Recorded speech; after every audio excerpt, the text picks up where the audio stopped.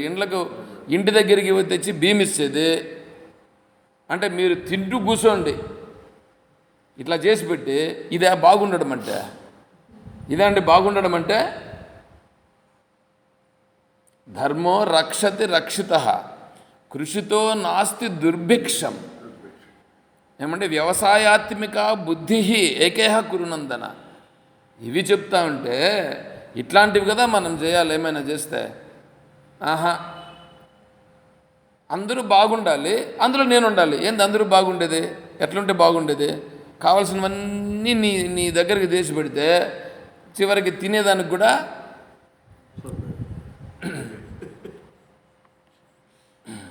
దీంట్లో ఒక కథ ఒకటి ఉంది. అది ఇప్పుడు నేను చెప్పేదానికి టైం అయిపోతుంది. ప్రస్తుతానికి దీన్ని ముగిద్దాం. కాబట్టి ఇక్కడ సమిష్టి వ్యష్టి. సమిష్టి అంటే ఇప్పుడు మనకు అనుకోండి, సమిష్టి అని అన్నప్పుడు ఇప్పుడు కుప్పం పట్టణంలో అనుకోండి. కుప్పం పట్టణంలో ఎవరైనా సేద తీరాలని అనుకుంటే ఎక్కడ సేద తీరుతారు? ఏదైనా ఒక బిల్డింగ్ ఏమన్నా ఉందా అంటే ఇప్పుడు ఏం లేదు. వీళ్ళందరూ కావాలంటే పోయి దానికోసం ఇప్పుడు రూములు తీసుకోవాలి, అంతే కదా? ఎవరైనా వస్తే రూములు తీసుకోవాలి. ఇప్పుడు బస్ స్టాండ్ ఎవరు ప్రాపర్టీ? గవర్నమెంట్ అంటే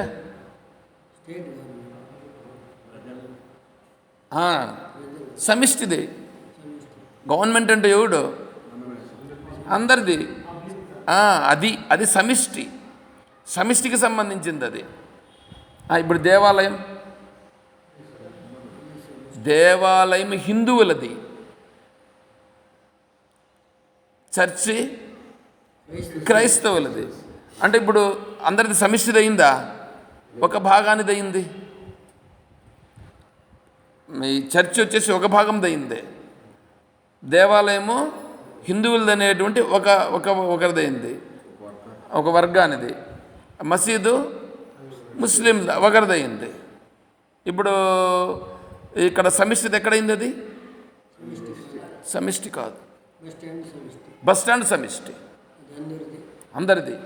ఆ విధంగా ఏదైనా ఒక పని చేస్తే వీళ్లకు వాళ్లకు అని కాకుండా అందరికీ సరిపోయేటువంటిది ఏది ఉందో అది సమిష్టి.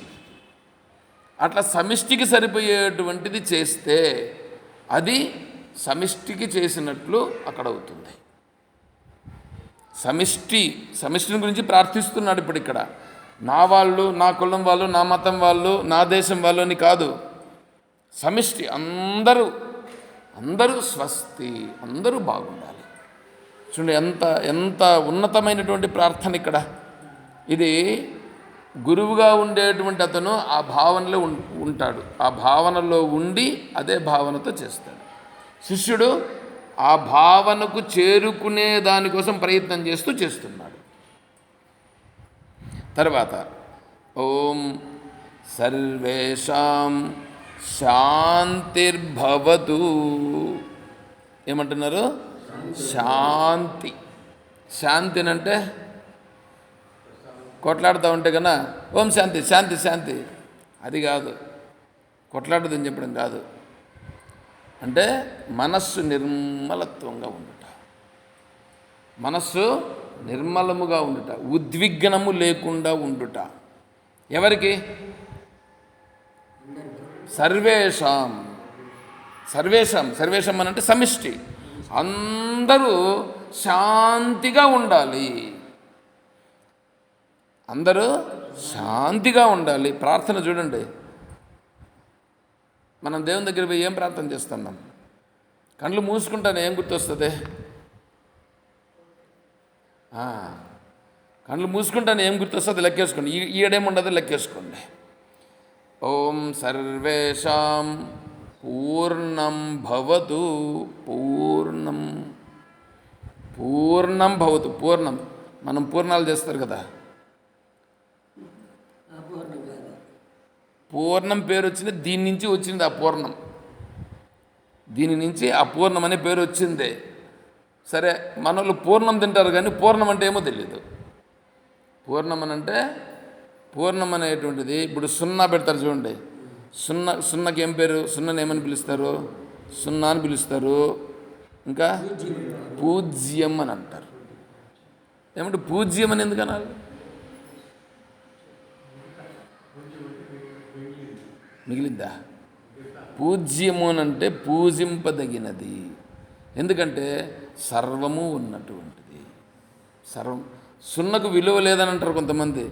అయ్యో, సున్నకే ఒరిజినల్ వాల్యూ ఉండేది. సున్న పెడితేనే దాని వాల్యూ పెరుగుతుంది. సున్నా అనేది సున్న చూపిస్తూ ఉంది. శివునికి ఏం ఆకారం ఉంది? లింగం కూడా లేదు. అది ఏమీ లేనిది అని చెప్పడం కోసం అది ఉండేది అట. అర్థమవుతుందా? ఏమీ లేదయ్యా, ఏమీ లేనటువంటి స్వరూపం అంటే ఆకారము లేనటువంటిది ఏది ఉందో అది భగవంతుడిని చెప్పుట కొరకు లింగాకారంగా అక్కడ పెట్టి. లింగాకారం అనేది ఏం కాదు, అది అక్కడ ఊరికే దాన్ని ఒకటి పెట్టారు అక్కడ, అంతే. లేదు కాబట్టి అందుకు పెట్టినది, శివలింగం పెట్టినది. అందుకే ఆశ్రమాల్లో ఎప్పుడు కూడా శివలింగమే ఉంటుంది, శివలింగం. కాబట్టి ఇక్కడ పూర్ణం సర్వం, ఆ సర్వము ఏదైతే ఉన్నదో ఆ సర్వస్వరూపము, దానికి సంబంధించిన జ్ఞానం, అది పూర్ణం. అందరూ పూర్ణస్వరూపులని తెలుసుకోవాలి. మనం కూడా మొదలు పెడితే ఏమంటాం? పరిపూర్ణ పరబ్రహ్మస్వరూపులకు ప్రియాత్మ బంధువులారా. విద్యానందగిరి స్వామి వారు మొదలు పెడితే పరిపూర్ణ పరబ్రహ్మస్వరూపులకు ప్రియాత్మ బంధువులారా అని మొదలు పెడితే ఇంకా వాగ్దాటి ఎట్లా పోతుందంటే పోతూ ఉంటుంది అట్లా. కాబట్టి పరిపూర్ణత్వం అంతా ఉన్నది బ్రహ్మమే. చూడండి ఎట్లా ఉంది ఇక్కడ ప్రార్థన.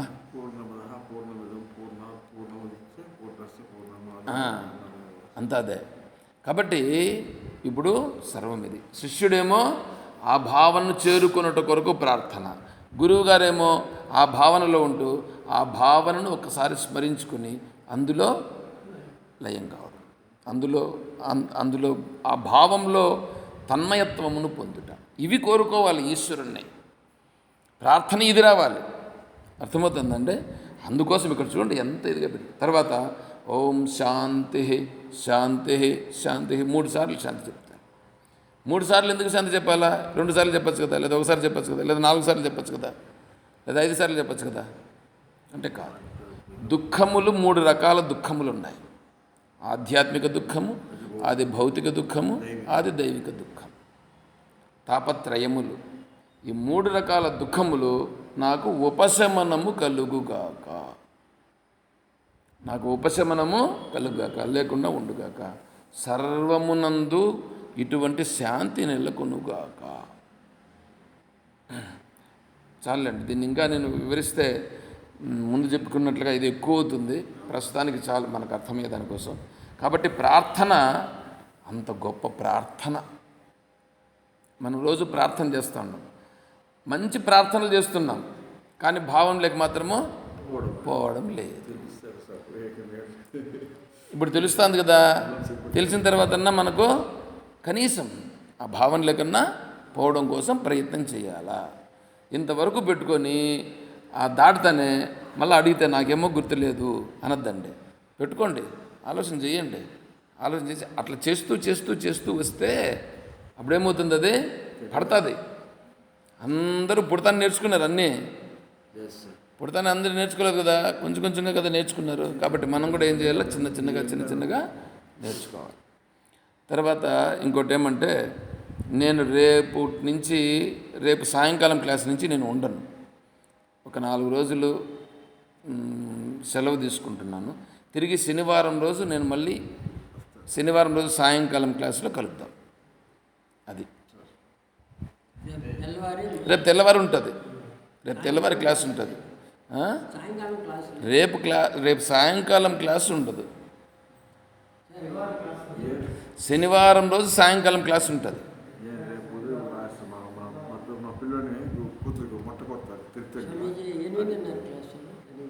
ఈరోజు ఉంటుంది, ఈరోజు లేదు, రేపటి నుంచి. రేపటి నుంచి కూడా ఉండదు. మీరందరూ ఇంక పండగలు ఉన్నాయి కదా, పండగ ఉంది కదా, కాబట్టి పండగ చేసుకోండి. మీరందరూ కావాలంటే నాకేం అభ్యంతరం లేదు. నేను చెప్పేదానికేం సిద్ధమే. కానీ మీ అందరూ కూడా పండగలు ఉన్నాయి కాబట్టి మీరు పండగల్లో అందరూ బంధువులు వాళ్ళు వీళ్ళంతా కలుస్తూ ఉంటారేమో, కాబట్టి కలవండి. అందుకోసం విజయదశమి వరకు తర్వాత మళ్ళీ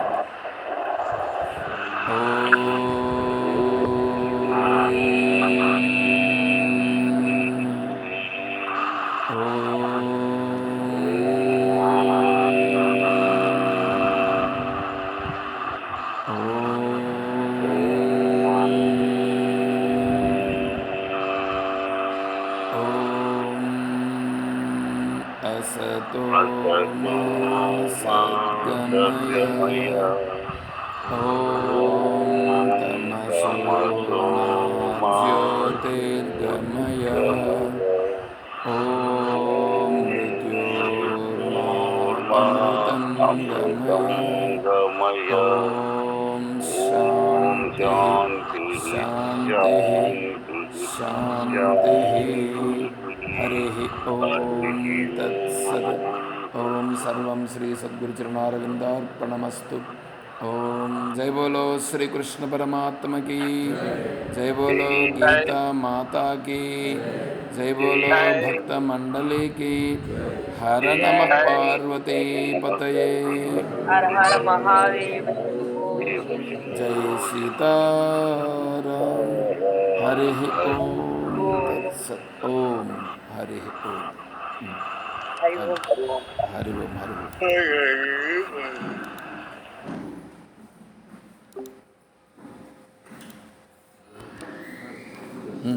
నాది మధ్యం నహికరణ